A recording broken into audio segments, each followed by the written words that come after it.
Kasama na nga po natin nasa linya si COMELEC Commissioner Chairman Attorney George Garcia. Magandang umaga po, Attorney.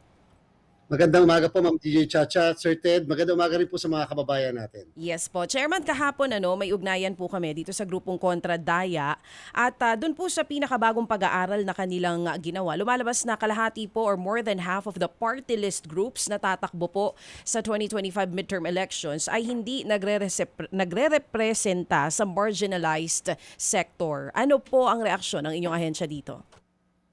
Nakita rin po natin, Ma'am DJ Chacha at Sir Ted, yung listahan at maaari pong totoo yung mga sinasabi rin po doon. Alam niyo po, yung po kasing mga na-accredit natin only for this election, yung ating present batch ng commission ng liderato ngayon ay 43 lamang. Pinakakonti po ito sa kasaysayan ng pagpapa-accredit ng party list. Bagamat meron po tayong existing na 114 na party list at nakita po natin yung mga kalimitan po doon sa listahan na sinasabi ay naandun po sa mga na-accredit na before, nakapag-participate na before at yung po mga maaaring hindi po nanalo, yung iba naman po nanalo at mukha po ilang piraso naman yung nasama po dito sa 43. At sa kasalukuyan po, wala pong na-file dito sa amin sa komisyon na kahit na isang petisyon to disqualify a particular party list o a particular nominee. At yun nga po yung sinasabi natin nung ako'y nakapanayam niyo po before na kaya kami nagpa-publish nung mga listahan ng mga nominees at pati po yung mga certificates of nomination upang makilatis po ng sambayanan yung pong background ng ating pong mga nominado at mga party list organizations. Yes, nabanggit niyo po yung nominees. Napag-usapan din po namin yan kahapon. Ayon po sa Kontra Daya, ito pong ilan sa mga nominees ng mga party list groups, kung hindi kulang yung impormasyon, halos wala pong impormasyon tungkol sa kanila. Walang transparency tungkol po sa background ng ilang nominees.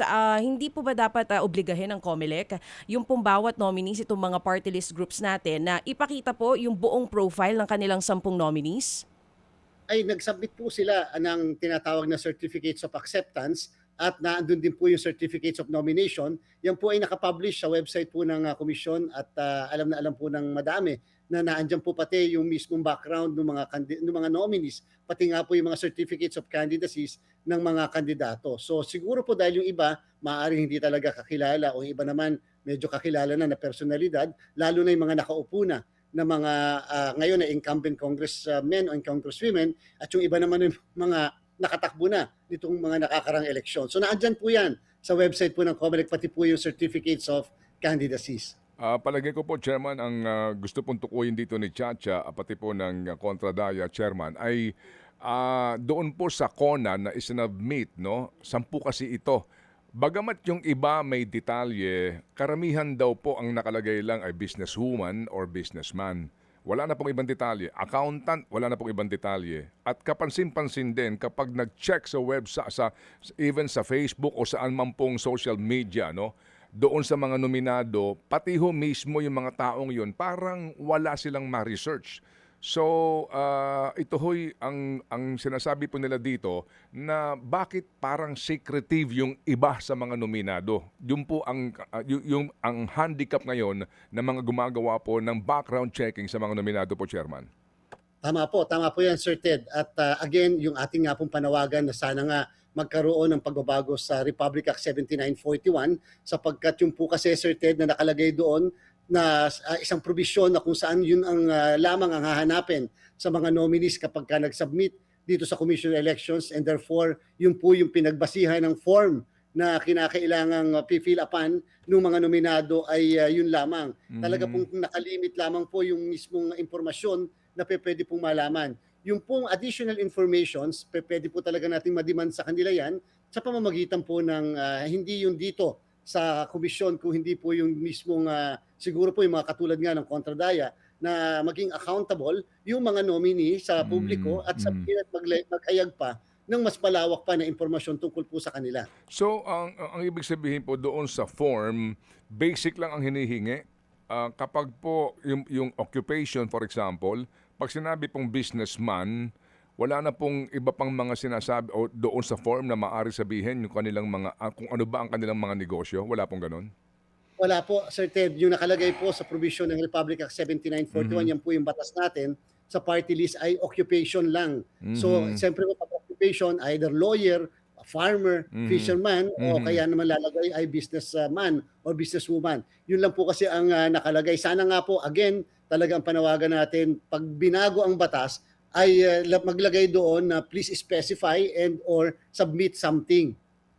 Okay, sige. Kung yan po ang sitwasyon ngayon, ang reforma hindi mangyayari hanggat di binabago ang batas. Ganun po yun. Ay napakatagal na po talaga nating sinususok at Okay. napakatagal na rin po ng party list law.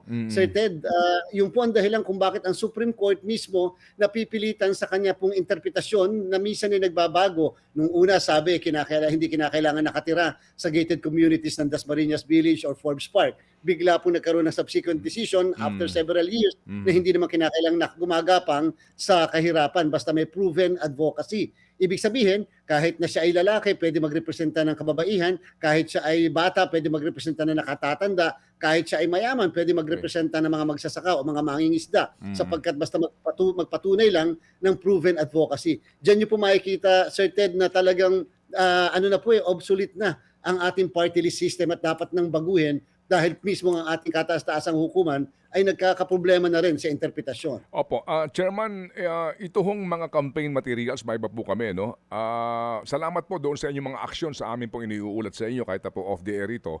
Ano po ang campaign ninyo? Dito pa rin po sa klaro ho naman, kung sa EDSA dadaan ka, meron pa rin mga billboard ng party list, no? Sa mga transportasyon, napakarami po. Paano po ito? Ano ho ang magagawa nyo, Chairman? Considering po na ang ibang kababayan natin siguro ho ay wala ng panahon para mag-report sa inyo. Isa pa rin po yan, Sir Ted, yung Diocese of Bacolod versus the Commission on Elections ay nagsasabi na ang COMELEC ay hindi pwede makialam sa private properties po. At kinakailangan daw po namin irespeto ang private properties. Kung natatandaan niyo po, Ma'am DJ Chacha, Sir Ted, nagkaroon ng kontrobersya dati, yung Team Patay at Team Buhay, yan po ay nangyari sa Bacolod at pinapatanggal ng COMELEC. At that time, yung sa local COMELEC, yung Team Patay, Team Buhay na tarpaulin na napagkalaki-laki na nasa simbahan. Nakarating po yan sa Korte Suprema at ang sabi po ng Korte Suprema, hindi pwedeng ipatanggal dahil po ang simbahan ay private property. Nagkaroon po ng dalawang magkasunod na desisyon ang Korte Suprema patungkol po sa issue na yan at parehas din po ang naging desisyon. The COMELEC must and always respect property rights. And sabi nga po, wala pong pinag-uusapan na sizes dahil pagka ang pinag-uusapan daw po ay freedom of expression and freedom of speech ay the bigger the better. Ngayon po, ang ginagawa po natin nung unang araw, talagang nag-off lang baklas po tayo sa buong Pilipinas. Pero ngayon po, ang sabi natin, sila naman ang nagkabit niyan, bakit naman tayo magbabaklas niyan? So, nakalagay po sa Republic Act 9006, yung Fair Elections Act, pwede po namin silang magbigyan ng notice to remove at pagkatapos may 3 araw lang po sila, Sir Ted, ng DJ to remove the subject campaign material at pag hindi po nila ginawa yan, disqualification and or election offense ang haharapin po nila. Kung hindi po ito sa pribadong pag-aari, Chairman, yan po ang binabanggit nyo, no?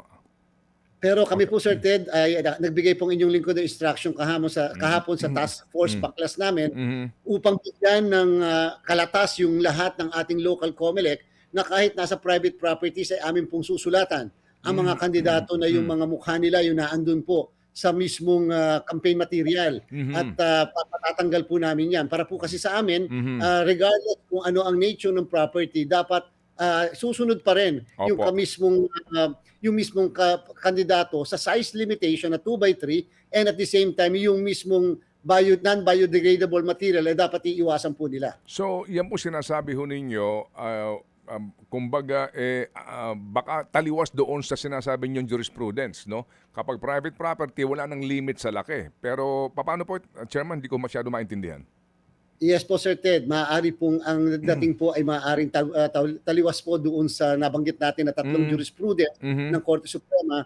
But the COMELEC would like to push the issue at that this far. Kasi po, siyempre po, pwede naman kaming dalhin muli sa Korte Suprema at ang Korte Suprema naman ay muling pwede magkaroon ng enhancement ng kanyang desisyon na pwede po yung dati ay pwede niyang i-review pa rin at magkaroon ng mga konting pagbabago sa naging desisyon niya. Kasi po, iti-take advantage po talaga ng mga politiko at kandidato para po naging inutil kasi kami, Sir Ted, dahil hindi po namin magalaw ang private properties. Sige po, so kung meron akong transportasyon, meron akong fleet of buses, meron akong fleet ng taxi, meron akong sarili kong mga UV Express, maaari kong balutan to noong campaign material po ng kandidato at kahit na may deal kami, nababayaran ako, sasabihin na lang namin na gusto ko ito ini-endorse ko siya. Anong pakialam mo? Ito'y private property kahit na po ito'y may franchise sa LTFRB. Pwede po yan? Yan po yung paniniwala ko, Sir Ted, na pwede namin ipatanggal sapagkat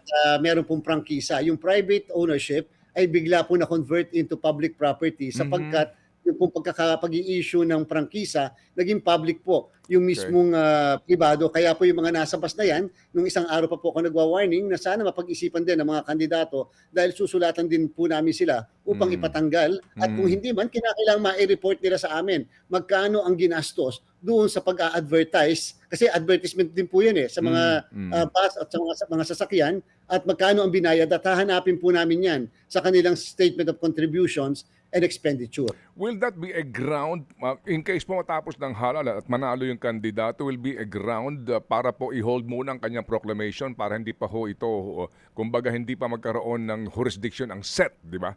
Ang Senate Electoral Tribunal? Yes po, Sir Ted, ang hindi po pagsunod at paglabag sa patakaran po ng COMELEC ay isang election offense and at the same time ground po yan to disqualify. Yung 3 araw po na binibigay na palugit ng ating batas, yan po ay due process na tinatawag. At therefore, kapag po hindi tinanggal yung pong sinasabi ng COMELEC na dapat tanggalin, paglabag po yan sa aming pong patakaran and paglabag din doon sa piniprescribe mismo ng batas at magiging ground ng disqualification at election offense. Alam niyo po, Sir Ted, nung ako po yung nagpa-practice pa, pagka may nakakatanggap kami ng ganyan, yung mga kliyente kung medyo matataas din yung posisyon, ang sinasabi nila, hindi naman talaga kami ang nagkabit, pero ang sinasabi ko po, better na tanggalin na lang natin. Kasi sure, napapailan tayo ng kaso ng COMELEC pagka hindi nila nakitang wala na yung mismo mga materials na yan. And at the same time, pwedeng ipa-hold ang proclamation natin sapagkat nasa kapangyarihan yan ng Commission on Elections upang hindi mawala ang jurisdiction sa person ng mismong kandidato. Okay, sige po. Sir, kami po yung kinakapos sa oras. Siguro po in the future babalikan natin yan. Ito lang pong iniharap po na mandamus sa Supreme Court. Kahapon lang po ito ng grupong ito. Ito pong Right to Know Right Now Coalition. At mukha daw pong hindi pa isinasa publiko ng inyo pong kontratista, pati ng COMELEC, yung nga pong legalidad nito pong desisyon ng St. Timothy Construction Corporation na umatras dito po sa joint venture agreement para ho sa usapin po nitong Filipino ownership po ng kumpanya nakakuha po, majority ownership ng Filipino sa kumpanya nakakuha po ng ating automation.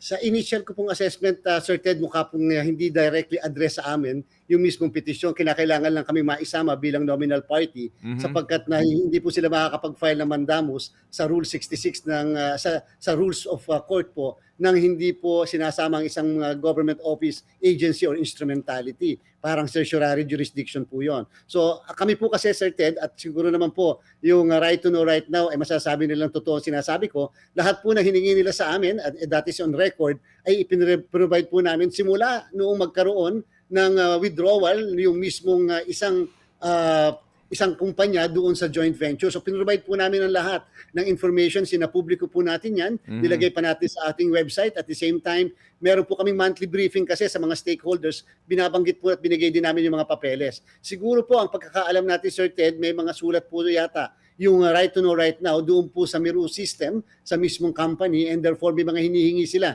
ng mga dokumento. And kaya po nila sinabi na parang historic first ito dahil yung right to information dapat address sa pamahalaan pero gusto nilang ma-extend doon sa mismong may kontrata sa pamahalaan. Sige po. So kami po yung muling gagambala sa inyo, Chairman. Alam po namin na kayo po yung abalang-abala at kami rin po dito kinakapos sa oras. So sir, have a good weekend. I'm sure na kahit na weekend kayo po yung magtatrabaho pa rin. Salamat po, sir.